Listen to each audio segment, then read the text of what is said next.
Max Plan Soaje Pinto, 4312-8544. Y venda con el que vende Max.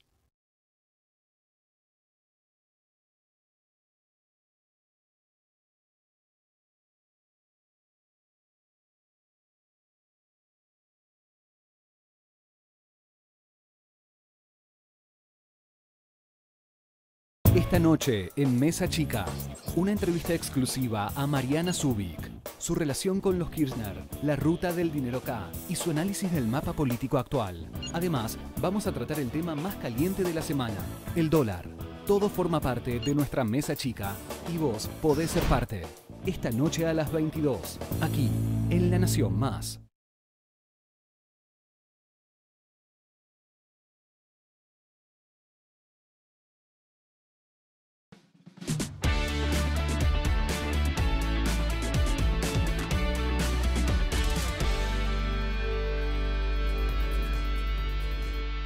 Bien, aquí seguimos en Café de la Tarde y sin lugar a duda este es el tema del día, el anuncio del presidente Mauricio Macri de la vuelta al Fondo Monetario Internacional. Vamos a seguir hablando de este tema, de la fluctuación del dólar también en la mañana de este día, con los economistas Martín Calos, que está aquí con nosotros, Diego Martínez Bursaco, bienvenidos a ambos, y nuestro compañero Esteban Lafuente. ¿Cómo va, Esteban? Muy bien. ¿Todo bien?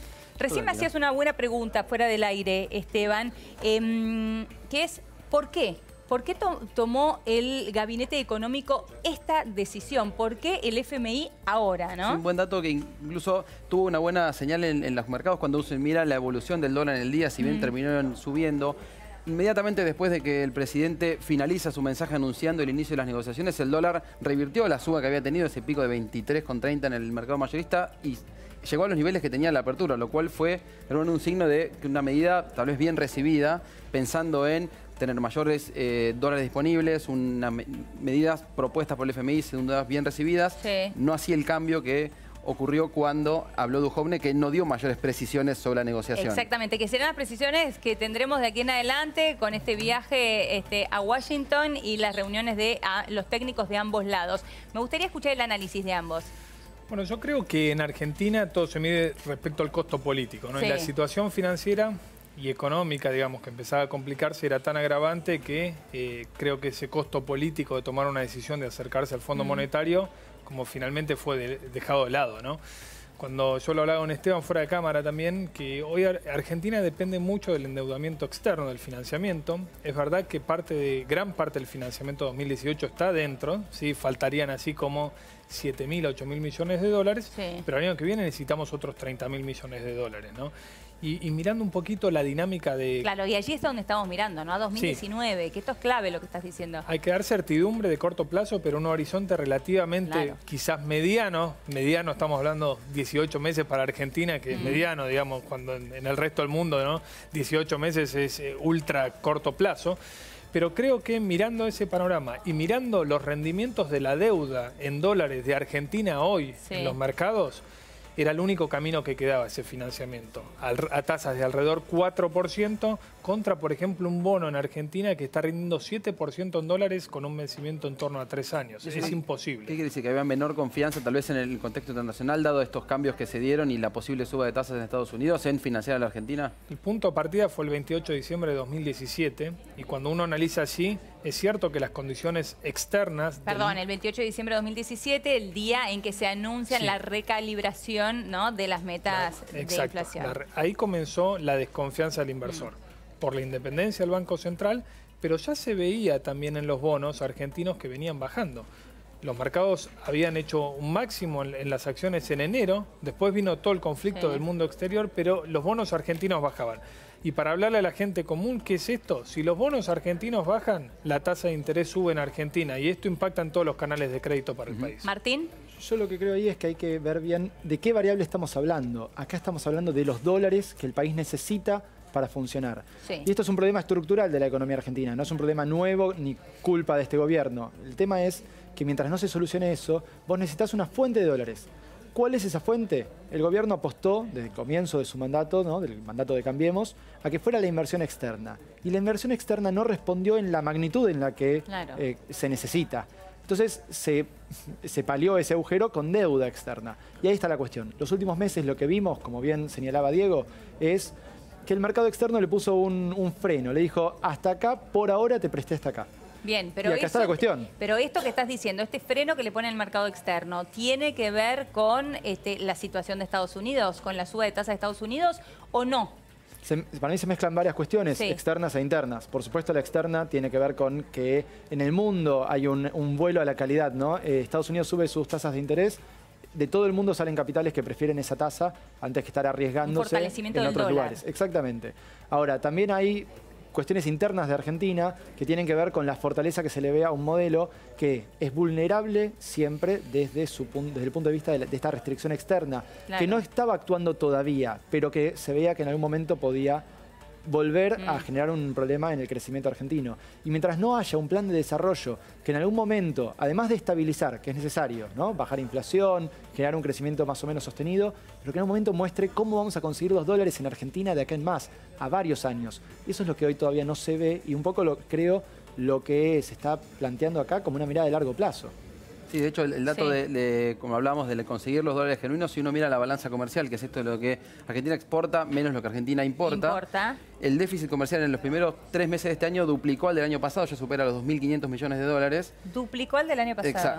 Comparando trimestre contra trimestre, las exportaciones crecieron al 13% y las importaciones al 21%. Es decir que el año pasado, que había tenido un rojo de 8.500 millones de dólares más o menos, un mayor crecimiento de las importaciones que de las exportaciones. Exacto, aún este año que, después de un año de fuerte crecimiento de las importaciones, este año la tendencia, por lo menos en estos primeros 3 meses, se mantiene ese índole, entonces pone mayor presión a esta necesidad de capitales para financiar este déficit.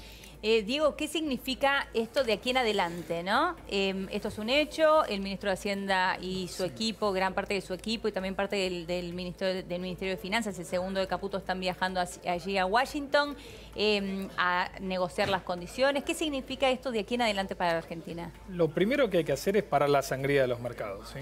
O sea, uno no puede pensar en un plan de mediano plazo para ganar competitividad, ¿sí? Recordemos los atajos que se toman en Argentina siempre han sido la devaluación, cuando empresas exportadoras o empresas que tienen perfil exportador para generar dólares no van a decidir una exportación en base al valor del dólar únicamente, sino en base a los impuestos, en base a los costos de logística, en base al transporte, al traslado de su mercadería a los puertos.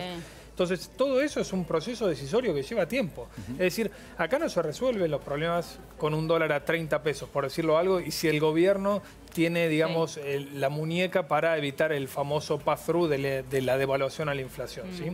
Entonces, pero para pensar un plan de mediano plazo se necesita contener esta sangría. Para contener la sangría... Claro, ¿cómo la contenemos? Es el gran tema, ¿no? Para mí, ¿no? El gobierno tiene que hacer 2 grandes cosas. En primero, comenzar a explicar mejor los problemas que tiene la Argentina de manera pedagógica para que todo el mundo los entienda. Recién hablábamos fuera de cámara, por ejemplo, que de gente allegada que fue al banco a retirar sus dólares. Pero estamos completamente locos, digamos, pensando en que podría venir un nuevo corralito. Claro, no tiene nada que ver con eso. La historia argentina nos ha psicopateado en términos del dólar, en términos de la confiscación de los depósitos. La llegada del FMI, la intervención que nuevamente... Exacto, la llegada del FMI, digamos. Y en ese sentido creo, por ejemplo, la conferencia de prensa de Duhovne aportó muy poco, diciendo... No, la directora del fondo apoyó nuestro programa gradualista, es un fondo monetario distinto, que piensa en la gente. Acá el gran problema, cuando vos le preguntabas a Martín, yo creo que un 30% de esta corrida que tenemos financiera se puede atribuir al contexto externo, pero un 70% fue autoinfligida. La conferencia de prensa el 28 de diciembre... todo el circo político que se armó en torno a las tarifas, ¿sí? De luz y gas. Porque, que sigue mañana, ¿no? Que sigue mañana. No tenemos que dejar de lado eso, Porque, digamos, primero que es potestad del Ejecutivo, segundo que este plan de ajuste tarifario ya se había consensuado con los gobernadores en el pacto fiscal, ¿sí? Es decir, que el oportunismo político sigue ganando, digamos, la agenda de corto plazo en la Argentina. Después se postergó varias veces el tratamiento final de la ley de financiamiento productivo, ¿sí? ¿Qué es esto? Es una ley que tiene un paquete de medidas muy importantes de acceso al financiamiento a las pymes, ¿sí? y, digamos, la oposición condiciona su aprobación a esto de las tarifas. Claro. Y también era algo muy importante para que Argentina vuelva al centro de los mercados financieros como un mercado emergente, lo que podría haber contribuido a la baja de la tasa de interés, no a la suba. Entonces, la coyuntura nos está matando y obviamente el impuesto a la renta financiera fue el golpe de gracia, ¿no? Claro. Martín, en este momento, como decíamos recién, el equipo económico está viajando. Allí se va a determinar no solamente el monto, cuánto nos presta el Fondo Monetario, sino también cuáles son las condiciones que pone el fondo. Y creo que ahí está una de las claves de la cuestión. ¿Qué puede pasar de aquí en adelante? Totalmente. A ver, es un Fondo Monetario que en algún punto es afín a las políticas que Cambiemos ya viene ejecutando.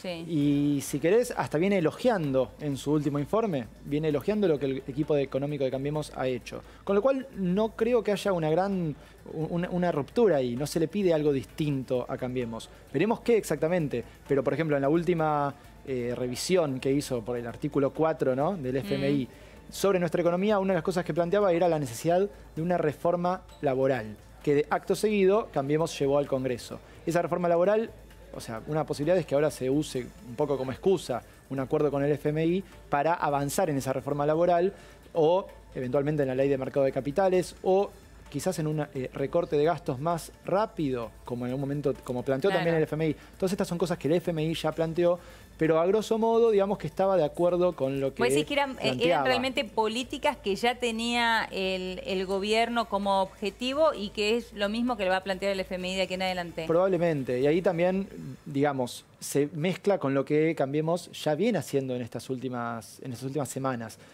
Duhovne ya anunció un recorte de la inversión pública. Sí, 30.000 ¿no? millones de pesos. Claro, que hay que tener mucho cuidado ahí porque es un impacto en el corto plazo, en estos próximos meses, es un impacto muy federal en un sector como es la construcción, que te arrastra a otros sectores, ¿no? El metalúrgico, el siderúrgico, el cementero, y que es un empleo, si bien muy precarizado y muy masculinizado, es un empleo que es el sector que más empleo estaba creando en Argentina al día de hoy. Entonces ahí hay que tener cuidado con eso, con el impacto en salarios, ¿no? en el salario real de esta suba de la inflación que va a haber ahora por la devaluación. Entonces acá tenemos un problema de que el crecimiento económico va a venir un poco más lento de lo que Cambiemos venía planteando, por supuesto en el presupuesto, porque ya además estábamos golpeados por la sequía. Pero todo eso impacta en el margen político para hacer más ajustes. Claro, muchas de las cosas que vos estás mencionando requieren de un consenso político, ¿no? Porque requieren de aprobación en el Congreso. Algunas de estas cuestiones sí, las leyes que decíamos tienen que pasar por el Congreso y entonces Cambiemos, al no tener mayoría en ninguna de las cámaras, va a necesitar algún apoyo. En ese sentido es bueno porque implica que tiene que salir de que no puede aprobarlo solo, que necesita algún consenso con otras fuerzas políticas.